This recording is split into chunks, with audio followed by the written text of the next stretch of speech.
Bismillahirrahmanirrahim. Assalamualaikum warahmatullahi wabarakatuh. Halo semuanya, perkenalkan, saya Muhammad Tofani Alit Putrawijaya, beserta rekan saya Sekar Ningsih. Kami adalah mahasiswa dan mahasiswi program studi ilmu hukum di Fakultas Syariah dan Hukum Universitas Islam Negeri Syarif Hidayatullah Jakarta. Di video ini, kami menjelaskan mengenai teori-teori kedaulatan. Video ini sendiri dibuat untuk memenuhi tugas ujian tengah semester mata kuliah ilmu negara. Di dalam video ini berisi penjelasan dan pembahasan mengenai pengertian kedaulatan, macam-macam teori-teori kedaulatan seperti teori kedaulatan Tuhan, teori kedaulatan raja, teori kedaulatan negara, teori kedaulatan hukum, dan yang terakhir adalah teori kedaulatan rakyat. Kami berharap video pembahasan materi ini dapat dimengerti dan dipahami dengan sangat baik oleh penonton. Untuk selanjutnya, mengenai pembahasan pengertian kedaulatan dan teori kedaulatan Tuhan akan dijelaskan oleh rekan saya. Silahkan Sekar Ningsih.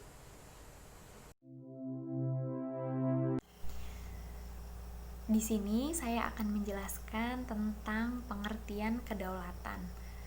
Apa sih sebenarnya kedaulatan itu? Pasti teman-teman juga udah pernah dengar apa arti dari kata kedaulatan. Kedaulatan sendiri berasal dari bahasa Arab, yaitu berasal dari kata daulah yang berarti kekuasaan ataupun pemerintahan. Sedangkan menurut istilah kedaulatan yaitu hak eksklusif untuk menguasai suatu pemerintah serta juga masyarakatnya. Atau dapat dikatakan juga kedaulatan itu adalah kekuasaan tertinggi pada suatu negara. Pada zaman dahulu, yang paling berkuasa itu adalah raja.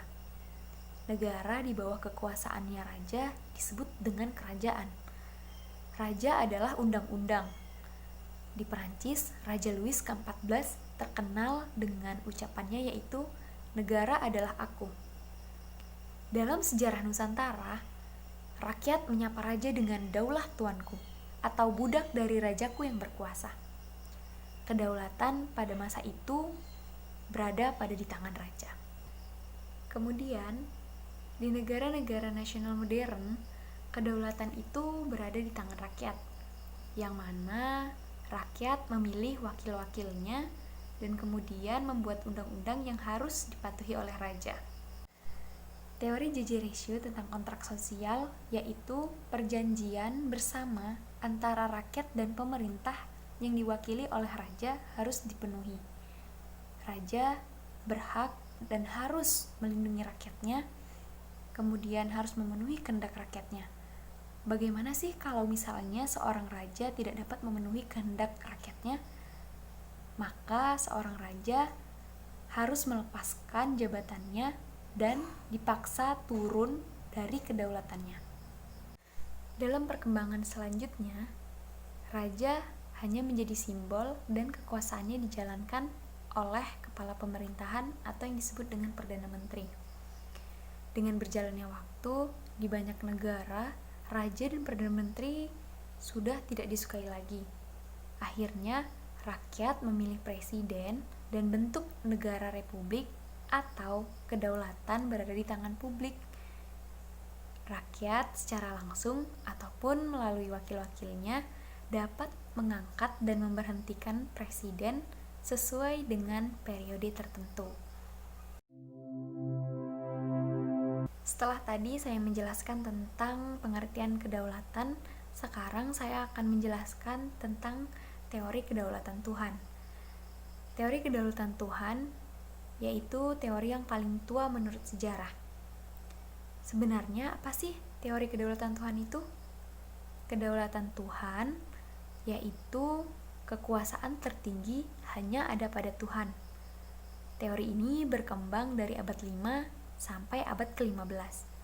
Dalam perkembangannya, teori ini sangat erat hubungannya dengan perkembangan agama baru yang timbul pada saat itu, yaitu agama Kristen, yang kemudian diorganisir dalam suatu organisasi keagamaan, yaitu gereja yang dikepalai oleh seorang paus.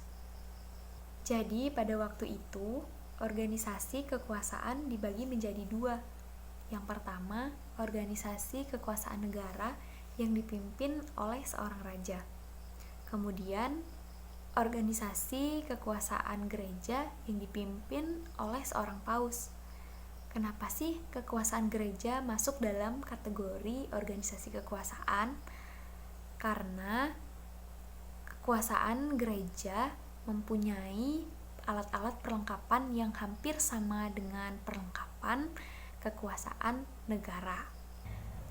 Tentang hal ini ada beberapa ajaran ataupun teori yang kesemuanya berasal dari penganut-penganut teori teokrasi, yaitu ada Augustinus, Thomas Aquinas, dan Marsilius. Di samping itu, masih banyak lagi tokoh-tokoh lain yang memberikan ajarannya.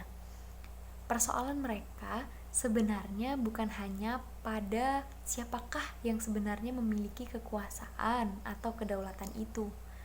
Karena dalam hal ini mereka satu pendapat bahwasannya kekuasaan itu hanya ada pada Tuhan. Jadi, apa sebenarnya yang mereka persoalkan? Yang mereka persoalkan adalah siapakah di dunia ini yang konkretnya dalam suatu negara yang menjadi wakil Tuhan, raja ataukah paus. Dari tiga tokoh tadi, mereka berpendapat masing-masing. Yang pertama itu ada Augustinus. Augustinus berpendapat bahwasannya yang menjadi wakil Tuhan di dunia itu adalah paus. Sedangkan Thomas Aquinas berpendapat bahwasannya paus dan raja itu mempunyai kekuasaan dan kedaulatan yang sama. Yang membedakan hanyalah tugasnya. Kalau raja dalam lapangan keduniawian, sedangkan paus dalam lapangan keagamaan. Selanjutnya, perkembangan teori ini dikemukakan oleh Marsilius yang menitik beratkan pada kekuasaan raja dan pada kekuasaan paus. Menurut ajaran Marsilius, ia mengatakan bahwasannya raja merupakan wakil daripada Tuhan untuk melaksanakan kedaulatan di dunia. Akibat dari pendapat ini, pada akhir-akhir abad pertengahan atau pada permulaan awal Renaissance, banyak raja-raja yang merasa berkuasa dan menjalankan kehendak dengan maunya sendiri.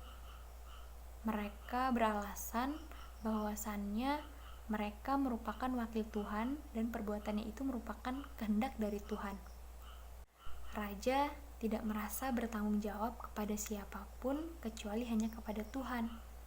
Bahkan mereka merasa mereka dapat menetapkan suatu agama ataupun kepercayaan untuk masyarakat atau warga negaranya sendiri. Keadaan ini semakin memuncak pada zaman Renaissance, yaitu dikarenakan timbulnya pendapat dari Niccolò Machiavelli tentang ajaran Stratreisonnya, yang semula orang berpendapat bahwasannya yang harus ditaati itu adalah hukum Tuhan. Sekarang mereka berpendapat bahwasannya yang diikuti itu adalah hukum negara, karena negaralah yang satu-satunya membuat hukum. Kemudian dari sinilah timbul teori kedaulatan negara. Kemudian teori kedaulatan negara akan dijelaskan oleh Muhammad Taufani Alif.